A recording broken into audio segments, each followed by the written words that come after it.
You're listening to What It's Like with Luz, a podcast highlighting ordinary people doing extraordinary things.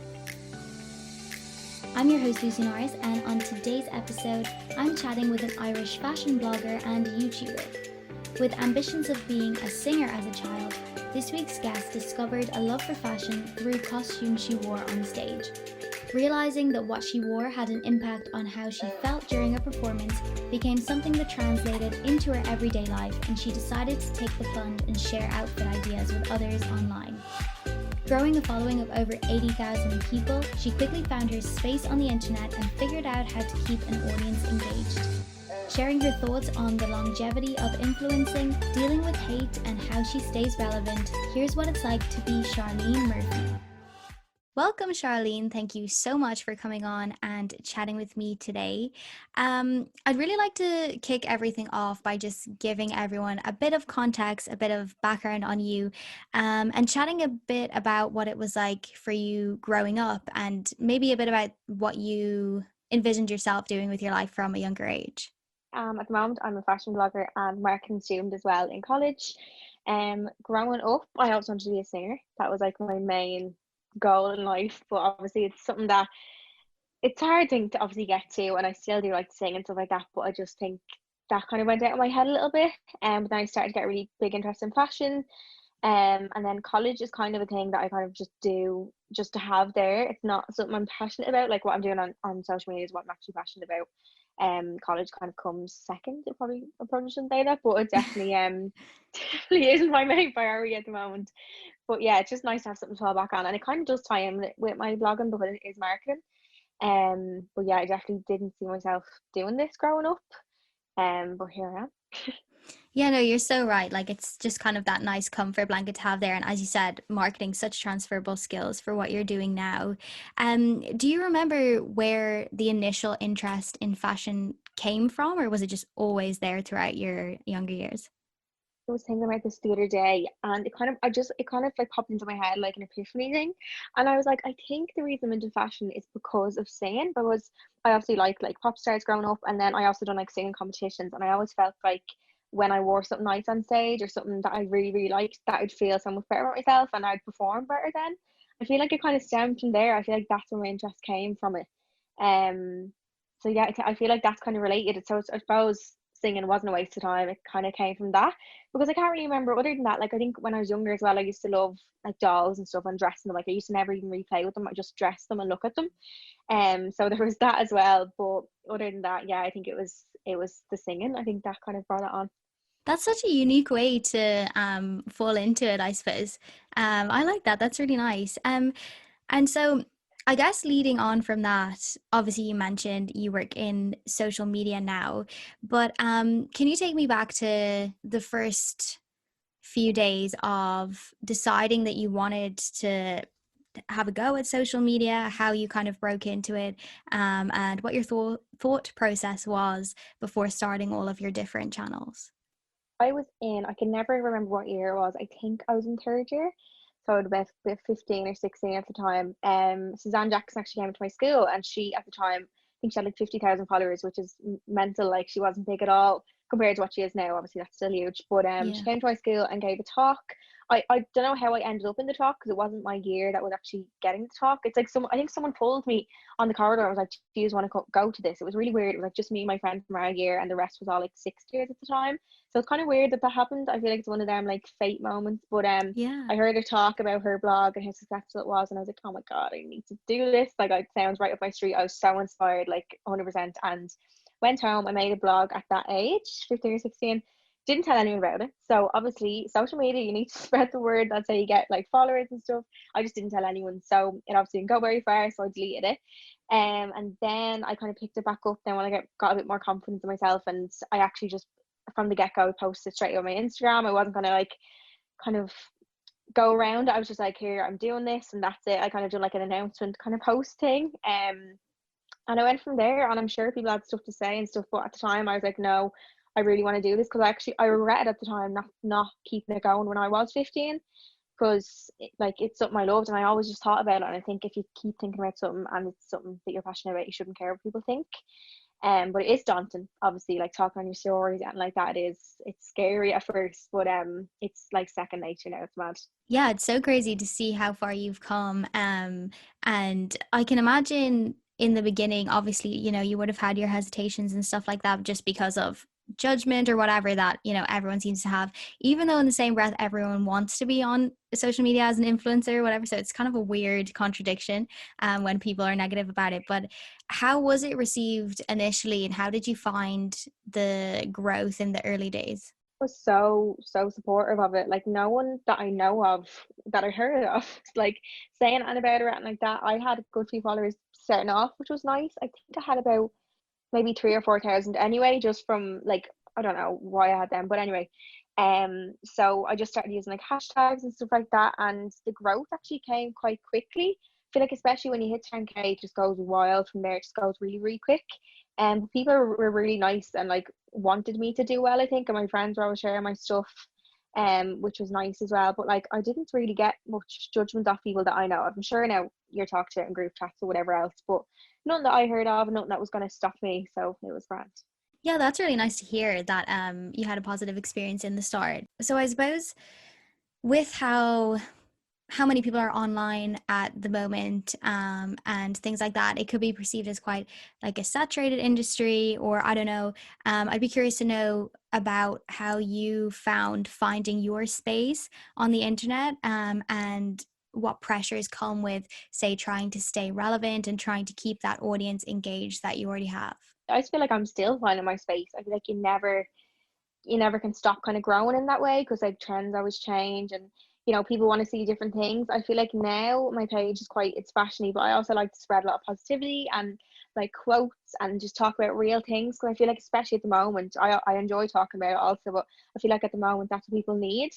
Yeah. I mean, I feel like for me, I kept posting pictures and stuff, and I was like, I want to do more. I feel like not, I feel empty, but like I feel like I'm not doing what I should be doing with my platform if I'm not like helping someone in some way. Like I feel like posting pictures, yeah, it's lovely to get out for inspiration, but it didn't like cut it for me. I was like, I want to do a bit more. So that's why I started sharing more things, and I feel like that takes a bit more, another level of confidence then, to start sharing like positivity and like girly chats and stuff like that, because you're really opening yourself up there to get scrutinized. I think the more you share of yourself, the more like you're gonna get some form of hate or backlash, and it can be a bit off-putting sometimes when you like speak your mind or say your opinion, and someone comes back with something and you're like, why did I even say that? So it can kind of like make you like be a bit reclusive that way then afterwards. How do you keep your audience engaged constantly? Like, is there something in particular that you always do, or what's that experience like? I always do kind of new things. I think doing like little Q&As is good. They always get like a lot of engagement. Giveaways are good as well. Just kind of letting them be engaged, I suppose. Like you said, it's like little polls. It's like letting them be a part of your life in some way. I even was doing like a little keep or toss on my page, like, or I show people clothes and I was like, what do I keep this? Do I toss it? And people love that. Like people love telling you how they feel about stuff. Yeah. About like even if it's clothes, they love that. So I suppose little bits like that, but it's constantly changing. You kind of have to keep up, because if I was still doing what I was doing in the first place, I might not be still growing. So you kind of have to adapt that way. But I feel like I have that level of followers, and they're so kind and lovely that they stick with me anyway. But I think like keeping it fresh and new is good as well. Yeah, for sure. I always just think it must be quite exhausting to be an online influencer, because you always have to be coming with something new, and almost always having to be coming with it before the others, in a way. But what is your, this might be like difficult to put into words, but what would you say is your main motivation behind being a personality online and having this platform? Why do you do it? It is hard to put into words. Like I think because I genuinely love it. Like even growing up, I was flat into YouTube. I loved YouTubers. I know like all the original ones that first were doing all the beauty blogging and stuff. And I used to sit in front of my mirror and literally do my makeup and like talk it through, even though there was no camera there. So I genuinely love sharing things with people and sharing things that will help them, like products, like fashion inspiration. I just love sharing things like that. And as well, messages that I get when I do share little bits of positivity or a bit of real life stuff. I was talking about weight gain there a while ago. the messages you get of support of people saying, oh my God, it's so nice to see someone talk about this. Because a lot of influencers might not talk about that, and that's fine. People don't want to talk about stuff like that on their platforms. But that's, I think, what makes me maybe a bit different sometimes, that I do talk about things that everyone's talking about, and make people feel more comfortable in themselves that way, because they're like, oh my God, if she can talk about it, if she's dealing with that, I can too. Which is, I even find myself, if I see like a celebrity post something, it makes you be like, oh my God, this is normal or whatever. It just makes you feel a bit better. So knowing that I can give that feeling to people that I've felt before with people I follow is a really nice feeling as well. Yeah, it's really interesting to hear that from your perspective. And I think that's kind of the unique thing about social media. As you said there, like you mentioned celebrities and stuff like that, why people, I suppose, buy into people online more than, say, a celebrity is because it's like that the unique part is that you do interact back with people that follow you. And, you know, like it's kind of more of a back and forth relationship like that. But when you first started to grow, was it overwhelming to have all of these, you know, I know strangers isn't a nice word, but strangers having so many eyes on your life, and, you know, having this pressure to be there for them when they wanted to ask you questions, or even if they came to you with, say, like life problems or things like that. Was it scary or daunting in the beginning? A bit daunting. I feel like I'm now getting more messages than ever, which can be a bit daunting because I don't want to leave anyone out, but also like I'm in final year college, I can't physically cannot reply to everyone. Like it just, I'd be sitting there all day. And I would love to, and I try my best. I literally go through them, but they're just then every day more add on top of it, and you feel like you're never gonna get through it. And I hate messages sitting there unopened. It's so, like, I just hate that feeling. Yeah. So that is a bit of a pressure, but I feel like that just comes with it. Yeah, no, it's just interesting. But also, so obviously you're on YouTube as well as Instagram. So which do you prefer? And I suppose which do you see as the more valuable platform, if you had to say? And I prefer watching YouTube myself for other people, but I think I prefer Instagram for myself just because you can like pop things up pretty quickly. Like you can just do a little haul, or or YouTube's way more work if you think about it. Like putting in Yeah, editing the YouTube, I'm sure you know yourself, editing a podcast. It's like it is time consuming, yeah. and I don't always have that time to be given. So I think I prefer Instagram, and it's probably more valuable, probably money wise and stuff as well. But I do love YouTube. I feel like YouTube was like my first love when it comes to social media. So I'd have to say a bit of both. Yeah, no, it's hard to choose. Yeah, Yeah. I love YouTube as well, but I think Instagram is such a cool tool to just you know, build a platform from as well.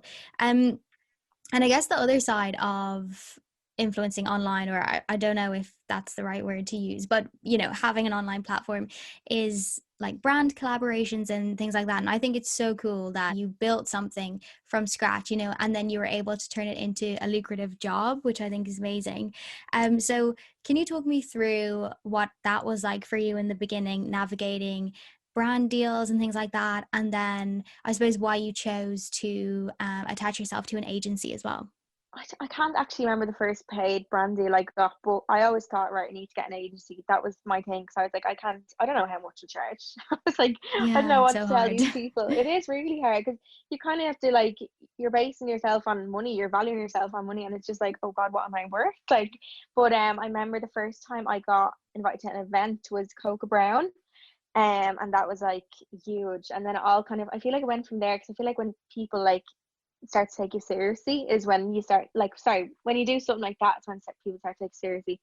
And then I feel like I can't actually remember what my first paid collab was, but yeah, it was just I got an agency. I actually left that one originally, and now I'm a Cultivate. But Cultivate are just like a dream to work with. I've never worked with so many brands before, and I don't think I'd be able to by myself, because it is a lot. Like, they do my emails for me, they sort out my rates and stuff, which I just wouldn't be able to do myself, because it's just a completely different field. Nearly, it's mad. Like, bloggers usually, if they have an agency, they have like 10 different jobs. Really, they're editing the pictures, they're uploading them, they're creating the content, they're like replying to emails. There's so much to it that people don't even see behind the scenes.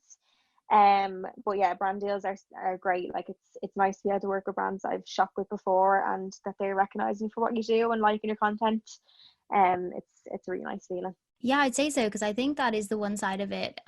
Just from being like on the other side of it as a, I suppose, consumer, I don't know what the word is, but you know, you don't see I don't know what to call that other side, but you don't see how much work goes into it, you know.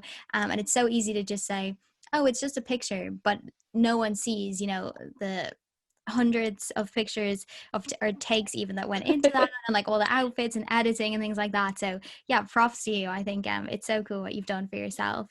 um and then I suppose leading on from that, kind of touching a little bit on the negative side of social media, what are some of the biggest challenges that you have faced as you grew through your platforms, and then how do you deal with, say, like online hate and things like that? I think for me, like I'm the type of person that like would, not that I care what people think, but I don't want people to have like a bad opinion of me, if that makes sense. Yeah. So when I see people give me hate or see me being talked about on Twitter and stuff like that, I'm just like, oh, but if you knew me, like I'm actually a nice person. But Yeah. it's just that part is frustrating because the people that give you hate, they don't want to get to know you. They don't care if you're a nice person or not. They just want to hate you. Which is something I have to keep kind of reminding myself and stuff. So hate is definitely one bad thing. Because people think they can say whatever they want as soon as you have a platform, and I don't get it. And I think it wasn't until I experienced hate myself, I really like start to feel for like the likes of like celebrities or anyone with a following. I was like, oh my god, this people have to do this every day. Deal with it every day, especially like say all the Love Island people, for instance. Yeah. Like people just writing things about them, and people writing things and not thinking probably that they'll ever see them. But we're all human. Like people look on their phones, and it's just nuts like how hateful the world has gotten. I feel like I especially noticed it now. Obviously I've grown the last few months a little bit as well, but I've especially noticed it now with lockdown. I feel like everyone's just become a bit more cold and critical and cruel, and everyone just thinks everyone needs to be angels with everything. Like I did get a good bit of hate going to Dubai, which I, to be honest, I expected. I knew it was going to happen, but I think there's a way of like saying things. People just say things unnecessarily, like harshly, and it can be hard to deal with sometimes. It's upsetting sometimes. But like that just kind of comes with it. It shouldn't have to come with it, but it does, unfortunately. So that's definitely a negative. And then also a bit like pressure sometimes, maybe to post and to always be switched on. Um, that probably comes with it too. But I don't really feel that as much. And when I do, if I'm not having a good day or something, I won't really come on. I don't feel the need to be like, hey, like I feel great today, because I can't fake that, you know. So Yeah. that's probably the two kind of main ones. Yeah, my next question was actually going to be how you separate your real life from your online life. Do you find I that can't. difficult? You can't. Yeah, it's really hard, and I'm actually, that's one of my goals this year, to try. I don't know how I'm gonna do it. Like I actually seen some girl yesterday in her story saying she had two phones, and I was like, oh my god, that's such a good idea. Oh To like yeah. have one for like normal life and then one for social media, and I was like, that's such a good idea. But it's hard because like your phone's always on you, so you're always switched on. I'd Yeah. imagine it's kind of what it's like to be like, say, an entrepreneur or someone that owns a business. Like you kind of always have to be there. It's not like a 9 to 5 job where you leave and you have the weekend off to do nothing. Like I'm usually still working on the weekend, you know. Especially with college, I have to do most of my work at the weekend, so it's hard to switch that off. Um, so that's definitely difficult. But I think apart from that, like as in separating my personal life from Instagram, I don't think I post too much of my personal life. I think there's a boundary. Like I don't like posting too much of my family and stuff like that, just because like they have lives too. I don't want. I don't know. Do you know? It's, I Yeah, don't know. yeah. If people are coming up to them or something like that. I don't know. It's just not something I'd be willing to do all the time. And then Dano, he loves my boyfriend. He loves the camera, so he doesn't mind being on our Oh. story. That's So so yeah, funny. yeah. So obviously there is still a ton of people that are super critical of the job, or you know, the longevity of having people influence online. So what's your opinion on the fact that some people still say, you know, there's a shelf life to what you're doing and it won't last forever? What do you think about that? Way they're probably right. I don't think it will last forever. That's me probably being a bit negative. I'm not usually the type to be negative about something like that, but you kind of have to prepare for that, don't you? Because I mean, Yeah. Instagram's an app. It's an app. It could shut down tomorrow, and what would people do? Which is why, in a way, I have the college to back me up. And I love when people are like, oh, if I'm fighting with people on Twitter, which I don't do anymore, I'm done with that. But if I'm defending myself, they're like, oh, you're just an airhead or whatever. I'm like, actually, I'm in my final year of college. But it's nice to have that as a backup, as something to to lie back on if it ever did go bad. I think it's nice to have something, because I think I'd be too anxious otherwise. I feel like I'd always be like, oh God, what if it does go or whatever.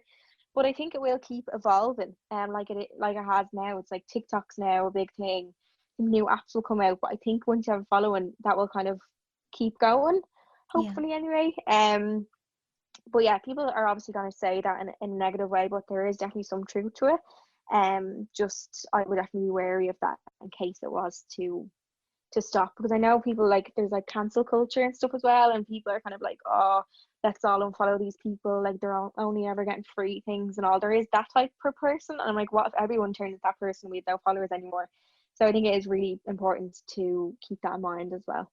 Yeah, I think well, cancel culture is just crazy. I think it's so terrible, so mean. Mm-hmm. And yeah, no, I just think it's interesting because I don't know, I feel like if I had a platform like you did, I'd just be anxious the whole time that I'd wake up the next day and it would be gone. That's the thing, people's accounts get hacked, and that's my fear.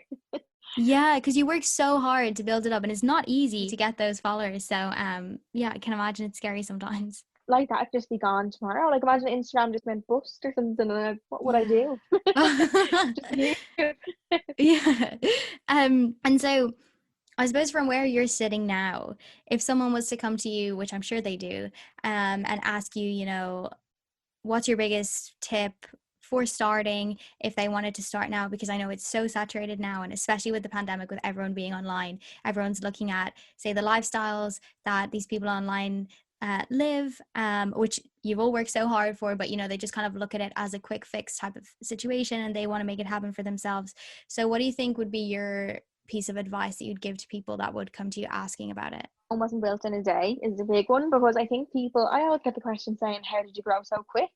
I'm like, I don't think I really did. Like, I feel like in the last 2 years I've been growing, and I think that it's been gradual, but great. Obviously, I have a really big platform now, but I think people think that overnight you get followers, and people text me, they're like, oh, I've no motivation to take posts, like my followers aren't growing. I'm like, as long as you're putting out content that you like and you're proud of, and you're consistently doing it, and you are being yourself, I think like you can't do wrong. I feel like people focus too much on numbers, whereas if you're just doing content that you genuinely are happy with, that's the main thing. And just being consistent is a huge thing for followers and stuff like that, because people don't want to follow someone who posts every once a week, you know. They want someone Yeah. who's kind of always there, which again is like a pressure to always be there and to stay relevant. But just stay consistent and stay patient with it, because from the outside in it can look like people are growing really fast, but if that's you checking every 2 weeks, you know, and people are probably getting disheartened by that. But just consistency and just keep going, even when you feel like you don't want to do it. If you're too busy in one day,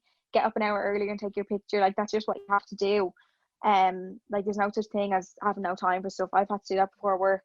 I remember I was working like 9 to 6 and I got up like 7 to take a picture. You know, it's just little Yeah. things like that count. And if you're passionate about something, that won't be a chore for you to do anyway. You'll enjoy doing that. And some days obviously you can't feel motivation, and others if you're not in the mood or having a bad day or something.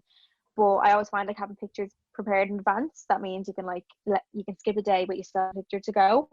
But yeah, just enjoy it as well, and focus too much on numbers. Yeah, that's so true. I feel like you can always tell. Well, it will always come through anyway. Those people that are being authentic and because they love it and because it's something they want to do, and then those people that are just kind of in it for the Yeah. perceived cash and stuff like that. Yes. Yeah. And the holidays and all that kind of thing. So I know obviously we were speaking before about this lockdown situation and that it's just, you know, so hard to say what's even going to happen in the next week, let alone, you know, in the distant future. But what is your goal with all of this, and what would you like to get out of it? My own business. I don't know what as of yet, but have my own business. I'd love to have my own like clothing collab. Yeah. Would be obsessed with that, or my own like makeup product. Maybe this year, something like that. Yeah, just I don't know. I can't imagine myself being like 14 still, like posting on Instagram and stuff. But I feel like as you grow, like your followers kind of grow old with you, which is nice as well. And like, say when I have a baby and stuff, like I feel like it would mean so much more. I feel like when you're following someone ages and you see them having a baby, it's maybe like a friend having a baby or something like that. You know, it's Yeah. like little milestones in their life that you're bringing them along with. So I think people will hopefully continue to follow me and you know, I'll get more followers along the years. But I don't know, I can't imagine myself on Instagram in a few years. Sorry, not a few years, like say 20 years or something. Yeah. But yeah, ideally my own business, like Suzanne Jackson, so Naomi, is like the ultimate goal. So something like her, anything like her, I'd be happy with. She's amazing. Yeah, that'd be so cool. So yeah, hopefully it all comes true for you. And just moving off of that, kind of staying on that topic, do you have a personal definition of what the word success would mean for you? I think I'm the type of person that, like, no matter, like, I can be happy, and like I can be happy where I am, but I think no matter how successful I get, I think I always want more. Yeah. Not in a greedy way, but I think I never want to be just complacent and be like, right, that's enough. I like, you know, aiming for more goals, and I feel like I'm always like running around the place doing things. I can't sit still, so I feel like I'll never get to a stage where I'm like, right, maybe when I'm retired, but I'll never sit there and be like, right, that's enough. Like, I have enough this, I have enough success, enough money, whatever. I think I'll always keep going, just because I love being busy and I love achieving things and doing things. So I suppose just like being happy and healthy, and maybe just like ticking off new goals every so often. That would be probably my idea of success, and going on nice holidays every year. Oh yeah. Oh God, I'm missing that so much at the moment. Yeah. But that makes so much sense. I asked someone else that, and they said, they were basically like, oh, I can't really answer that because success is the journey, not the destination. Which I feel like is what you just said there, which makes sense. Yeah. Then I just have one more question for you, and I'm gonna let you get on with your Friday evening. If I put your 10-year-old self in front of you today, having been through everything you've been through, both in terms of, you know, business, social media, that kind of thing, and then just life in general, what's the biggest piece of advice you'd give that 10-year-old moving forward? I think I'd say don't be so scared of everything. Like, I just feel like when I was younger, I was just afraid of, like, speaking my mind or speaking up when something's wrong, or like afraid of what people thought of me. But that really does not matter, and that it genuinely comes with age. As you grow older, you're like, it just becomes less and less. It doesn't matter what people think about you. It's your life. It's not them. It's not going to affect what they do. Like, it's you're in charge of it. So I think just don't be so scared, and just go after what you want, because if you let people's opinions affect what you do, they're winning and they're ruining your life, but you are the main character, so you need to pick what you do. Thank you so much for listening, and as always, please rate, share, and leave a comment if you like what you hear. And don't forget to follow @whatitslike_pod on Instagram and Facebook. To keep up with Charleen and follow her account, visit the links provided in the show notes.